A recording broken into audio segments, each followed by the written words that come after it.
নমস্কার ফ্রেন্ডস, আমি রিতেশ শাড়ি চ্যানেলে তোমাদের সবাইকে আরও একবার স্বাগত। তো আজকের ভিডিওতে আমি কথা বলবো আরসিবি ভার্সেস কেকেআর ম্যাচ নিয়ে। হ্যাঁ, এই ম্যাচটা নিয়ে কথা বলার মতো তেমন কিছুই নেই। আমরা সবাই জানি যে এই ম্যাচটা কিন্তু ভেস্তে গেছে।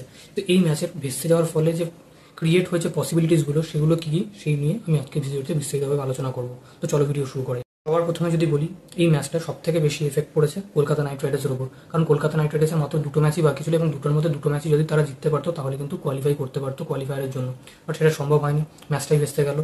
চিন্নাস্বামীতে বৃষ্টি হওয়ার কিন্তু প্রবল সম্ভাবনা ছিল, তার সত্ত্বেও বিসিসিআই কেন চিন্নাস্বামীতে ম্যাচ রেখেছিল সেটা আমার বোধগম্যের বাইরে। আর সব থেকে বেশি খারাপ লাগছে কলকাতা নাইট রাইডার্সের পারফরমেন্সের জন্য। কলকাতা নাইট রাইডার্স এইবার থেকে যদি অনেক কটা জেতা ম্যাচ হেরে গেছে, তো এবার যদি আরেকটু ভালোভাবে ক্রিকেট খেলতো তাহলে কিন্তু কোয়ালিফাই করেও যেত। রাহানে ছাড়া অন্য কোনো ব্যাটসম্যান সেভাবে খেলতে পারেনি। বোলিংও মোটামুটিভাবে ডেথ ওভারে ভালো বলার বল করতে পারেনি এবং রাহানের ক্যাপ্টেন্সি কিন্তু খারাপ হয়েছে। ব্যাটিং যথেষ্ট ভালো হয়েছে, বাট ক্যাপ্টেন্সি কিন্তু খারাপ হয়েছে, যেটা আমরা দেখতে পেয়েছি। যার রেজাল্ট পেয়েছি আমরা প্রত্যেকটা ম্যাচে, মানে একটা ম্যাচ তো জিততে জিততে হেরে গেছিলো, প্রায় একটা হারা ম্যাচও জিতে গেছে। এমন অবস্থা করে কোনো রকমের তারা 6টা ম্যাচ জিততে সক্ষম হয় 13টা ম্যাচ খেলে। এখন দেখার বিষয় হচ্ছে ফাইনাল ম্যাচটা যদি তারা জিতেও যায় তাও কিন্তু খুব একটা বেশি কাজের কাজ তারা করতে পারবে না, কারণ তারা কোয়ালিফাই থেকে রেস থেকে বাইরে বেরিয়ে গেছে অলরেডি। তখন যদি আরসিবির কথা বলি, আরসিবি কিন্তু অলরেডি কোয়ালিফাই করেই গেছিলো 11টা ম্যাচের মধ্যে 8টা ম্যাচ জিতে। তাদের এখন কিন্তু 17 পয়েন্ট রয়েছে 12টা ম্যাচ খেলে। তো মোটামুটি তারা ভালোভাবেই কোয়ালিফাই করে গেছে। তাদের যদি একটা ম্যাচ জিততে পারে তারা কোনো রকমে দুটোর মধ্যে, তাহলে কিন্তু তারা টপ 2-তে কোয়ালিফাই করবে।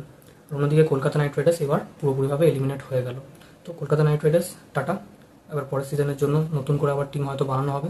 ক্যাপ্টেন রাহানেকে রাখবে কিনা সেই নিয়ে একটা বিস্তারিতভাবে আলোচনা হতে পারে। আর কলকাতার মিডিল অর্ডার কিন্তু যথেষ্ট খারাপ খেলেছে। রঘুবংশী আর রাহানে ছাড়া কিন্তু অন্য কোনো ব্যাটসম্যান সেভাবে খেলতে পারেনি।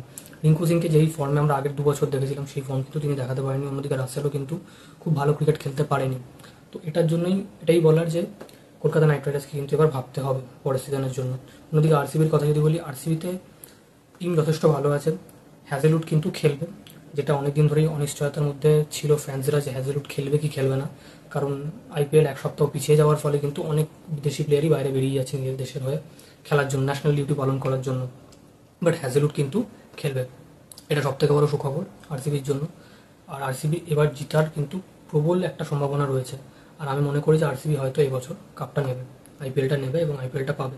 আর অন্তত বিরাট কোহলির জন্য আরসিবির এই বছর কাপটা নেওয়া উচিত, কারণ বিরাট কোহলি টেস্ট থেকে রিটায়ার নিল। আর যার জন্য কিন্তু আজকে পুরো চিন্নাস্বামী স্টেডিয়ামের সব ফ্যান্সরা কিন্তু সাদা জার্সি পরে এসেছিল বিরাট কোহলিকে ট্রিবিউট দেওয়ার জন্য। বিরাট কোহলি কিন্তু ফাইনালি ফেয়ারওয়েল ম্যাচটা পেল না ইন্ডিয়ার জার্সিতে, বাট যথেষ্ট ফেয়ারওয়েলটা যদি আজকে পেয়ে যেত জার্সি পরে আসা দর্শকদের থেকে, তাহলে কিন্তু সেটা দেখতে অনেকটাই ভালো লাগতো। বাট ফাইনালি ম্যাচটাই হলো না এবং দেখার বিষয় যে লাস্ট দুটো ম্যাচে আরসিবি কতটা ভালো পারফরমেন্স দিতে পারে এবং কোয়ালিফাই করতে পারে কিনা টপ 2-তে। আর আপনাদের কি মনে হয় কমেন্ট সেকশনে লিখে জানান। আর ভিডিওটা ভালো লেগে থাকলে লাইক করুন, শেয়ার করুন, চ্যানেলটাকে অবশ্যই সাবস্ক্রাইব করে বেল আইকনটা বাজিয়ে দিন। দেখা হচ্ছে পরের ভিডিওতে, বাই।